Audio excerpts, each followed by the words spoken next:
Hey guys, I'm Dusty Harris.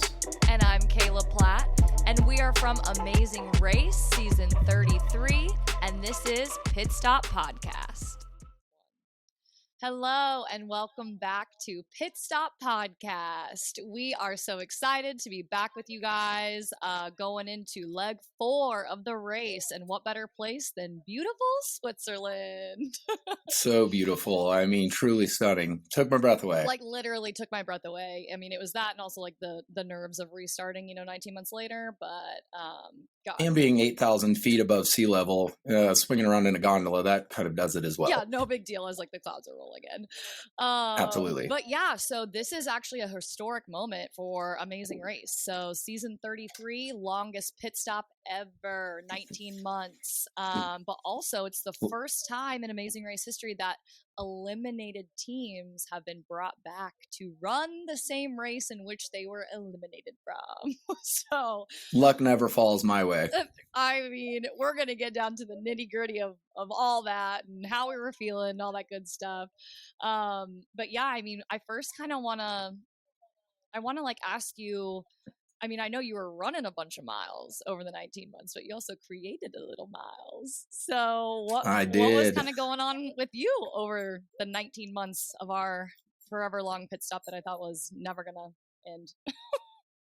I literally, I was speaking with Ashley about this, and we had so much change in our lives between the start of this race and then when we got the opportunity to go back.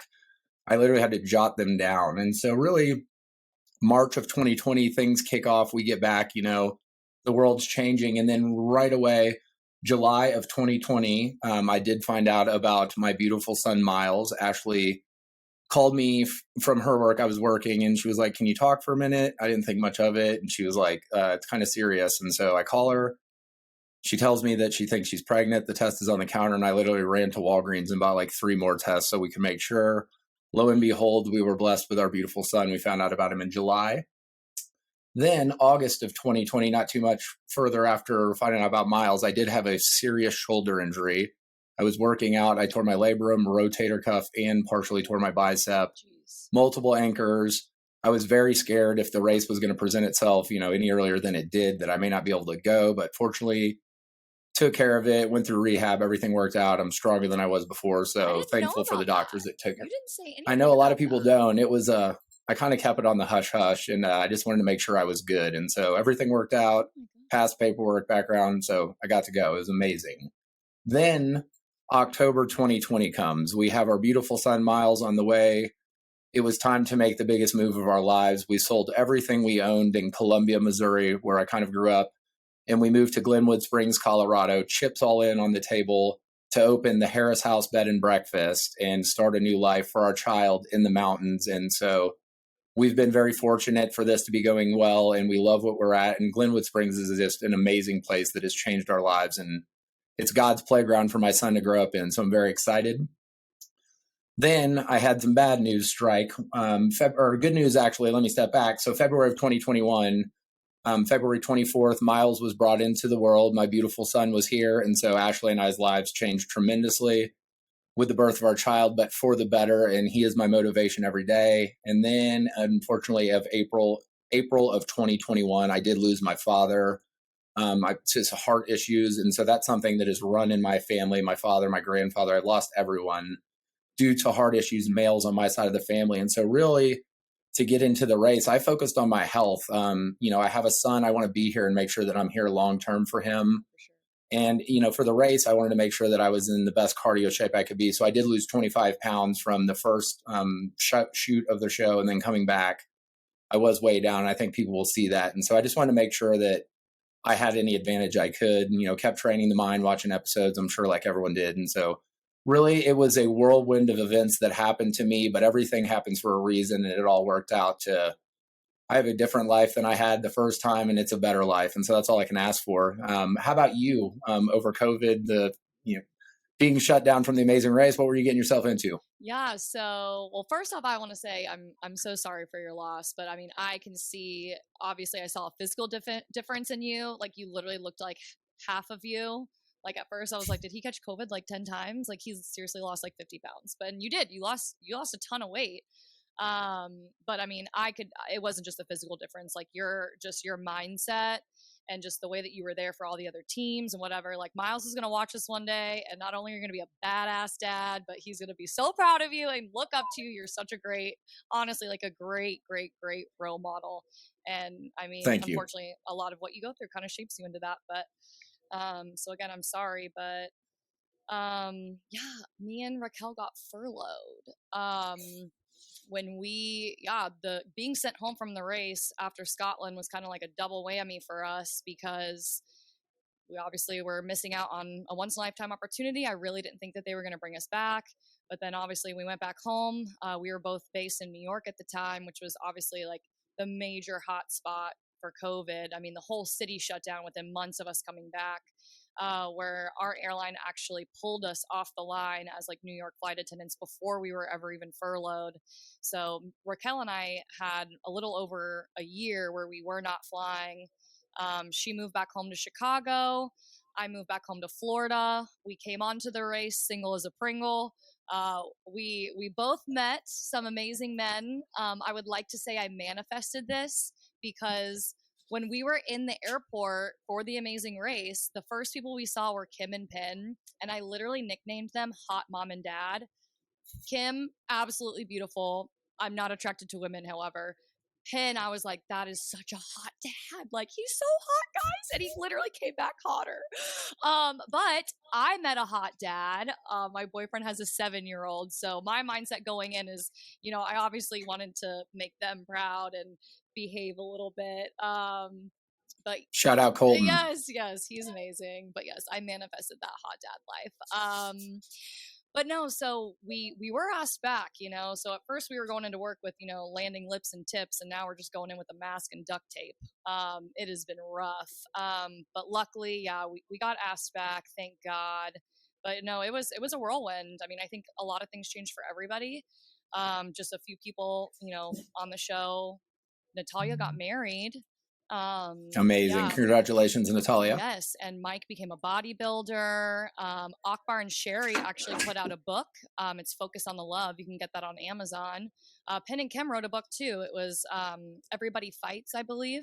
That's on Amazon. So, I mean, just people were working on awesome things during COVID, I would like to say. What's your first book title going to be? What book you writing?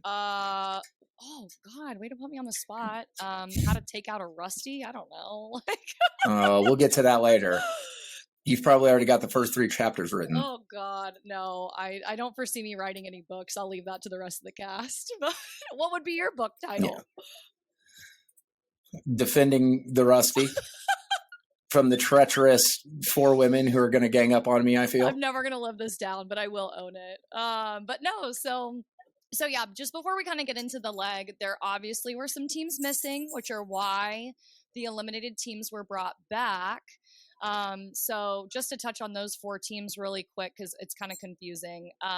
Spencer and Anthony, they couldn't be back because it really was a work conflict. I know Anthony's schedule they couldn't get the approval for like the time off. Because again, like all of us, that had to make all of you happy. The bromance was over. Listen, I was ecstatic. Like I love them as people, and I was like bummed. I genuinely was so bummed that like everyone couldn't come back. But then it's like once I kind of like landed in Switzerland and I got my head back in the race, I was like, oh, thank God, because God, man, that bromance was freaking petrifying. Okay, I did not want to run against you 4. Like that was, I don't know, selfishly very happy. Anthony, I'm sorry your work wouldn't allow it, but yeah, anywho, I was happy. I love you boys. Yeah, seriously, we really do. But then we have Taylor and Isaiah, and they were actually on the plane with us to Switzerland, ready to start. And unfortunately, Isaiah's brother passed due to COVID. So I would like to just take a minute to send my condolences to their family. We were with them, and I can't express how much like their smiles literally were so infectious. Like the love that they had for each other was just so easy to rub off on the rest of us. Just so to see them, really a beautiful couple. Yeah. And my condolences as well, guys. I love you. Words can't express how we feel. So our thoughts and prayers are with you guys. Yeah, still seriously. But who else is Coach and Connie, Bobby. That's right. Yeah, they were actually bringing beautiful life into the world too. So they were not able to be with us because they actually It was just baby had, Elijah Rock, I believe, yes, and if I'm not mistaken. he is going to be what a a powerful name. beast. He is literally going to be a beast, just like Connie, just like Coach. For They were sure. terribly missed. And lastly, Ray and Caro, the Love Island couple, Team Yellow. They have since split up, but that wasn't actually the reason why they were no longer on the race.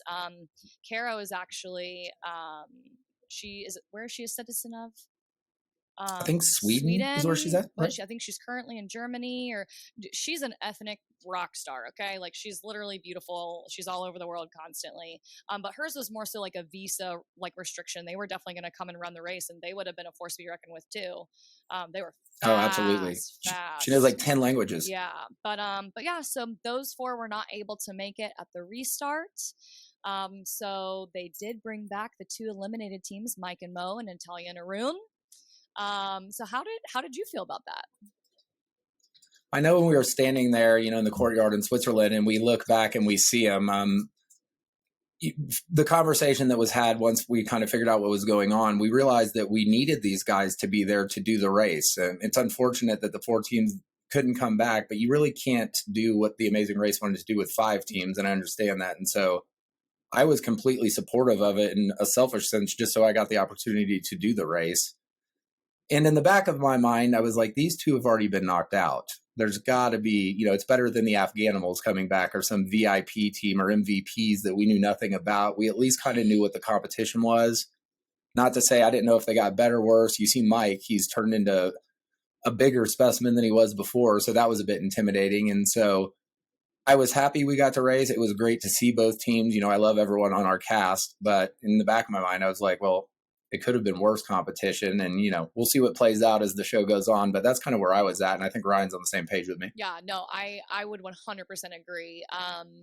But there was a part of me that was a little nervous because the race is just such a funny world. I mean, when you're in it, like we talked about earlier, like there's just blinders, and it's so easy to sit on the couch as a fan of the show and be like, oh, why would they do that? And, oh, that's so stupid, or that's so easy. You should have done this. Like, I mean, again, it is the hardest thing I have ever done.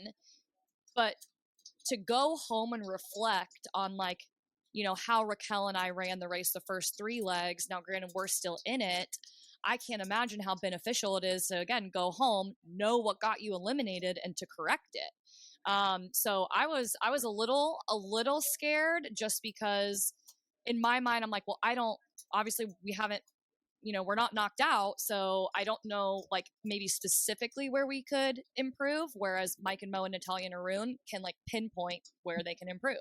And again, not to mention Mike literally came back twice the size as before. He was literally chiseled out of marble. So, we'll elaborate on it a bit more here soon, but it's interesting to see common mistakes made again. Yes. And, we'll touch base on Mike and Mo later, but yes, but no, I mean, again, you got to take the chance. You have to.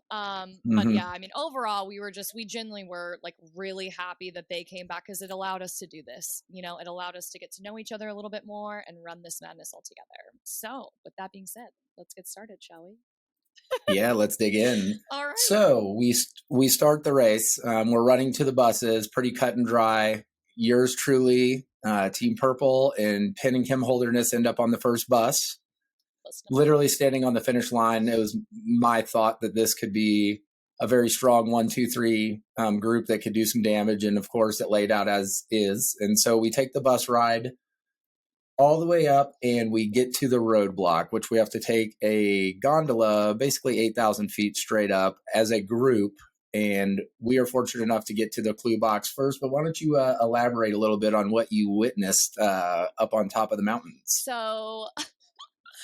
Okay, so obviously Ryan ran it, and so did Raquel. So me and Dusty got to be the little sitting ducks up on the top watching all the madness happen. I wanted to be on that mountain so bad. But I at least got to enjoy the view, one of which was Ryan's shorts, or lack thereof. I don't know if the man chafed during that challenge, but literally his shorts were non-existent.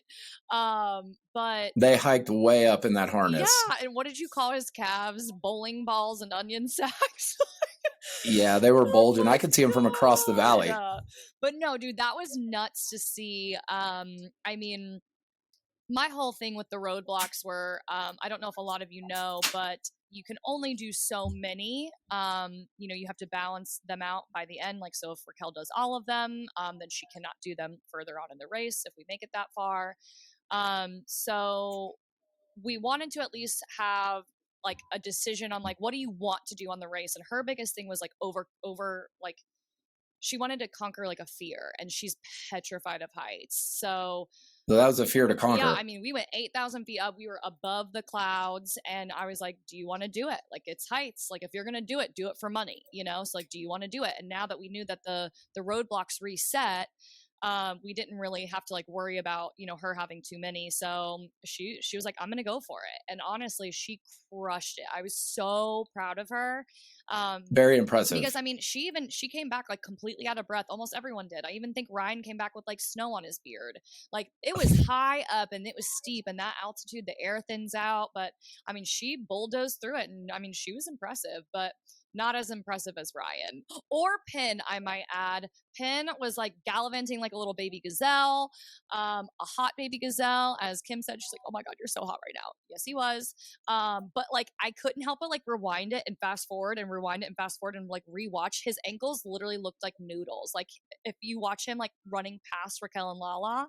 But with that being said, I was a little like, oh, like, why are you letting him pass you? Because every minute counts in the amazing race. And now she's being passed by Pin. Ryan is now already finishing. You guys run off. But then by the time Raquel and everyone finishes, we met up with you at the gondola again. So what happened? Man. What happened? We missed the gondola down as we run back up by less than 1 minute. And guys out there, this gondola, it is a long, long ride up and a long ride down. I mean, it would have been a good 15 to 20 minute advantage more than we thought. And so we get there, we're standing, we're like, okay, maybe we have enough time. And the next thing you know, we turn around and literally all of you are running up. And so what we had of a lead is completely gone. And actually, once we get back down the gondola, you notice we're in, I think, like 5th or 6th place. We go from first, way ahead, missing an opportunity. And again, the race gods did not look out for us at this. You do need luck, guys. It doesn't matter how good you are at everything, how fit you are.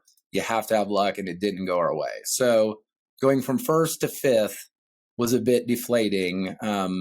But it is what it is. There's these choke points in the amazing race. I mean, it happens. You see it in every season you've ever watched, and it just so happens it was a bad break for us and a great break for you guys. My question is, what do you think when you caught back up to us and you knew there's no lead, like, we're right back in it?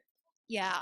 Like, I mean, there's no other feeling other than that because, again, you guys are so fast, and I didn't know if there was going to be driving involved when we got back.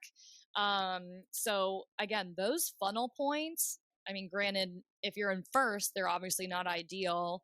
But we had 2 this leg. Me, you, and Kim and Penn, we were on that first bus, like we should have had a significant lead, but we had to wait for the gondola to go up 8,000 feet, so that was one funnel point. The second one is which we all caught back up to you, as you saw. So that was huge. Other than the fact that, I mean, just because we weren't in first, the people who finished after Raquel and I, they caught up with us too, and it's like, you want every single minute of lead that you can possibly get. So, I mean, I was happy, but it can come down to minutes at any time. But like, anytime. I don't know, but I gotta like, hate to throw Ryan under the bus, but did he have to go to the bathroom? Like, what happened? So Ryan, I love you. Ryan is notorious on the race. We're getting ready for the pit start. It doesn't matter if there's a time frame. They give you 1 minute. Ryan has to go to the bathroom with 25 seconds left. It drove me crazy. It gave me the worst anxiety, but I have to say he always finished and was back like in time to start whatever we were doing or whatever we needed to do. So I don't know how he does it. If that's a trick he learned to just get it done real fast, but he was back in time and we got to ride the gondola down. I just had to ask because it was like I could see both of y'all's frustrations as Kim and Pin meet up with you, Lulu and Lala, then us, and it's so frustrating. I get it, but even when the gondola did finally come up, I remember him. Like, and correct me if I'm wrong, but I thought he walked away and you were like, dude, where are you going? You can't go to the bathroom now. So that's why I wanted to ask. But he's like, hold it for me. Hold the door. I'll be right back. It is truly amazing how calm, cool, and collected Ryan is. Like, he must have been a really good partner. I mean, the world, you've seen enough of it. I'm wound up real tight. He is very calm, cool, and collected. Half his job was just to babysit me and keep me in my bottle. And so, yes, it worked out well. Oh God. But again, I'm sorry that you missed on your lead as a fan of the show, but selfishly for me and Team Purple, I was very happy to be funneled right back into the pack with you. I'm always up for a challenge. Let's make it interesting every time. Let's run it out again, all good. Shall we? Okay, but so next we are going to the detour. It is punch it or toss it. I honestly am gonna that was my nightmare. That was actually my nightmare. I hated that. And just like Ryan was very calm, cool, and collected, that was Raquel for me, this one. It was funny watching it back and seeing that you actually went to him to possibly switch, which was very curious or very interesting to me because I begged Raquel at one point. I was like, Raquel, I can't do this. I can't get this done. Like, I saw Kim and Penn and you two in a room together and we were in the other room. So I can't see how you guys are doing or what's going on. So in my mind, I'm like, Dusty and Ryan are super fast. These flags were so unbelievably heavy. I'm like, they're stronger than us. But then you also have Kim and Penn who like literally like choreography or like memorizing steps is like their bread and butter, you know? 100%. So I was like, Raquel, I can't do it. And she just, bless that woman. I mean, it's a good thing she's a health coach or a life coach now because she was just like, Kayla, we got this. We don't have to beat them. We just don't need to be last. Like, let's take our time. We started doing our little dance. I heard your stir the soup thing. I think mine was like under the leg when you had to twist it. It was the owie. We had like a little helicopter move, but that was the only way I survived that. But I remember hearing you scream and I didn't know what was going on. But in the other room, I just heard this deafening scream and I was like, that's Dusty. I was like, they had to have gotten it. But in my mind, like, I didn't know it was not only had you gotten it, but you beat Penn and Kim. So like, dude, like, that was freaking epic. How'd that feel? So up to this point in the race, guys, I have to say it was the best feeling ever because we are literally walking into their domain. Again, they're not spinning flags on their videos or doing things exactly like this, but it's choreography and performance. And the reason I had the conversation with Ryan is immediately I was intimidated because they were breaking it down with their own like verbiage. And, you know, that's nothing I've ever thought about, like turning it into a song. And it's funny, Ashley brought these things up to me before I left, like break it down, do this. And so I saw them. I'm like, Ryan, we're fighting Muhammad Ali here, and we are a soaking wet 125-pound kid trying to get in the ring with the Kings. And so it made me a bit nervous. I mean, I'm not going to lie to you. And so we finally, you know, again, Ryan, thank you. He's like, just calm down. Let's give it one more chance. And our thing was try to get better at it. And this was something that you could get better at. And so we just kept working on it. We made the song, we stirred the soup. And so Penn and Kim go in front of us with an opportunity to get out first, and they miss the performance their first time, which was shocking, but it did kind of open a door for me. And in the back of my mind, I'm like, we're probably going to butcher this first one, but at least we can get out right after them on the second one and see exactly what we did wrong. Lo and behold, Dusty and Ryan performed the flag twirling flawlessly. And we get out before Penn and Kim. And so to the first leg back after a 19-month hiatus to get them at their own game, I mean, our confidence was very high. And once we got the clue, we knew where we were heading. It was the finish line. So to get out ahead of them, and we figured it would be quick for them as well, but it turns out it took them actually 3 tries. So that maybe saved us enough time to get to the pit stop before them. As you noticed, we were both standing there. It wasn't too big of a divide. And so we capitalized, and the scream that came out of me, guys, I don't know if you've seen on social media the picture of me. That is the real deal Holyfield scream. I mean, it was awe-inspiring to beat them, and the motivation that Ryan and I both have to talk through it, almost walk away from it, stick with it, stick with each other, and get it done, and punch our ticket out before the Holderness is in a performance. It felt really good, and our confidence was booming when we left there, and I think my emotions on everything we do, I think that's all they're going to show is me screaming and cutting jokes about Ryan's calves. So yeah. That was real emotion, guys. It felt really good. But seriously, how epic. You went from wanting to switch, which we saw in previous Amazing Race history, switching on a self-drive. Don't recommend it, which is also like a point that Raquel made. But yeah, from going from like wanting to switch and like wanting to, do the punch it to being first out of that challenge, like that's epic, guys. Like epic. I mean, yeah, felt good. That like I was just in such a bad mindset. I think I at one point was like, oh, I wish I did color guard. Like my respect is out there to everyone who does that. Like it's so much harder than it looks. And just those flags, they're literally like the size of a door. They were so heavy. But then very on heavy. top of it, like I had Lulu and Lala in the room in the room with us. And guys, like their twinergy is no freaking joke. If you watch the episode and you watch everyone's check or judge on their flag demonstration, they're the only team that are completely in sync. So when they got it and then it was our turn to go, I was like, Raquel, I don't have it. Raquel, I do not have it. Like, we're gonna be here all night, And she was like, no, just like let's go for it. And like, thank God we got it. I don't know how, but I get your deafening scream because that was epic. But yeah, can we please also talk about Akbar? I was literally rolling because his little fanny pack, it literally I was like, he looks like he's tiny. pregnant. Yeah, it's so funny. Like, and then his shirt was like over it, but oh my God, they crushed it too because we saw them. They did. We saw them as we were leaving. And I want to give a shout out to Sherry because that woman conquered some fears, y'all.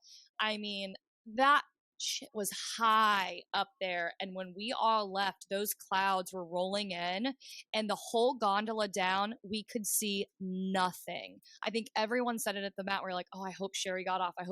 So to see them when we were leaving that flag challenge, I was literally I was ecstatic for her.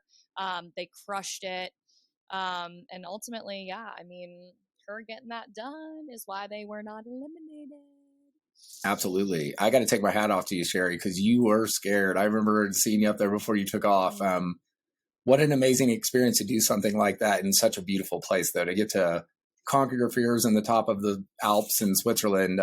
If you were ever going to do it, that was the place to do it. So yeah. It was beautiful to watch you get it done. I was worried about you when the clouds rolled in. I thought they're going to have to like hella vac you out of there. No, I had no idea. Like, are you ever going to get down? No, I really thought that. I was like, there's no way she can finish this. Like, you can't see anything. Zero visibility. Yeah, but I don't know. She's the MVP in my eyes of leg 4. 100%. I mean, but yeah, so how did it feel winning first and finally winning something other than a cup of tea? So we finally get the real monkey off of our back with a first place victory. One, I'm excited. It's money. I'm always about the money. The trips are great, but money I can go make my own adventures. And it was just a big relief to finish well. We had been, we'd finished 1-2, 1-2, but to get a real first place win with a prize, it felt great. And to do it in such a beautiful place. And, Ryan and I are mountain fanatics. We spend lots of time here in Colorado, climbing them, shooting down them, whatever it may be. And so to get to do it in such a beautiful place and in the mountains, it's kind of our playground. And we got to, the leg was set up pretty well for us, other than the flag thing, guys. 19 months at that, like what a high to come back into. Yeah, and get it done. And so, again, I always just want to survive, but winning is a cherry on the cake. And so felt great. Finally won a real prize. And Ryan and I think, made a name for ourselves on how we won first place. Because, realistically, in my mind, the Pin and Kim probably would have beat us if we did that again in any other kind of performance and probably would have taken first place. So the race gods did work out for us on that day and we got it done. And so a first place, I'll take it anytime, but just survive. So blessed. I love it. I can't get over the fact that it really doesn't show how fast you guys were. Like you guys are a mop. You wiped the floor with everybody. And again, Kim and Pam were right on your high tails, but that was their bread and butter, and you beat them at it. Ugh, I was so jealous of that. I was so jealous of you guys getting first, like coming back after 19 months. Like that was just like, that's what everyone is salivating for, Well, it turns out you had some thoughts on that when you got to the mat with lovely Lulu and Lala. Let's just go ahead and get the elephant. Break the bottle on the table now. Yeah, let's get the elephant out. So why don't you tell us about what this rusty comment was? I'm not sure who you were talking about per se, but let's get to the bottom of this. Where did that come from? Who could I have been talking about? Listen, guys, this is the amazing race. I am an average Joe. Somehow on this season, with all these heroes, all these viral people, I'm racing for $1 million with one of my best friends. Like, I was salty AF, man. Like, you guys were just like, you just ran such a perfect race. And when I say I'm salty, like, I'm just such a competitive person. And what I love about this season specifically is the 19 months was just something that no other season has been able to do. And you see other seasons of The Amazing Race where alliances were formed and people carry each other through like the leg or through the season sometimes. And what I appreciate about this season and this cast is we had the 19 months to kind of get to know each other, at least stalk each other on social media. And now with, the form of transportation changing, which we will also get into on another podcast, the charter flights, that's more time we're getting to spend with all of the other castmates and getting to know them. And I respect you guys so much, but I also find you guys as like our biggest competition. I mean, I said it, we were in a foot race day one for first place, and you guys are pesky. You're always around. I'm like, yeah, go away. Good. I'm going to be right on your coattails every time. And if you're going to get first, you're going to earn it. And so, no, it was just, it was the competitiveness in me. Again, like your energy going into that leg was kind of like what lit a fire in me again. When we were all three on the bus together, you and Ryan, Penn and Kim, me and Raquel, you were just so confident. Like you were so confident. Like we were on the first bus, we were out there.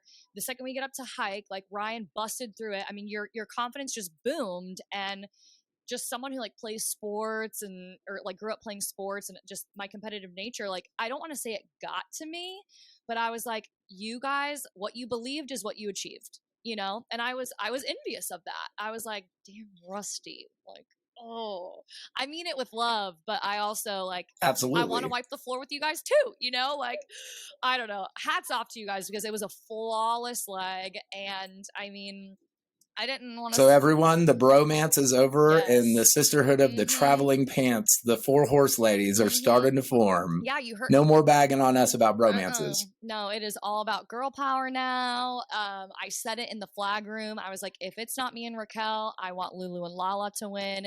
There have only been 3 all-girl teams that won. So to kind of have a foot race between the 4 of us girls, especially when we knew we weren't in last, like that was just really fun to get, to accomplish with them. And just again, shout out to them too. They put the work in over, the way to come back and perform. Their first couple of legs, they had their hiccups, arguments, but this was a tough day with a lot of hard challenges, and they stuck it together, and you can see improvement in them. And so, we speak very highly of them. We love you, Lulu and Lala. Good job. No, I could tell you put the work in. You were ready. No, they honestly, they might not have won first, but they had a pretty flawless leg too. I mean, like I said, they were perfectly in sync during that flag challenge. And then just, that foot race at the end with them was just, it was fun. It like brought back the competitive spirit. It was a great way to end. And you can just kind of see the way that they worked together on this leg was an improvement from the legs before, which kind of is a good little segue into maybe what teams repeated some similar mistakes. History made, not good history. History, I think they want to forget. I know. I'm nervous. I would be nervous to be in that police station when they got back. But guys, as a fan of The Amazing Race, there's demonstrations, it's details, focus and pay attention to the details. And when I'm watching it back, oh, do we start on this side of the belt or the other side of the belt? I literally was screaming at my TV. I'm like, go look at their demonstration, see what side they started, It's right there.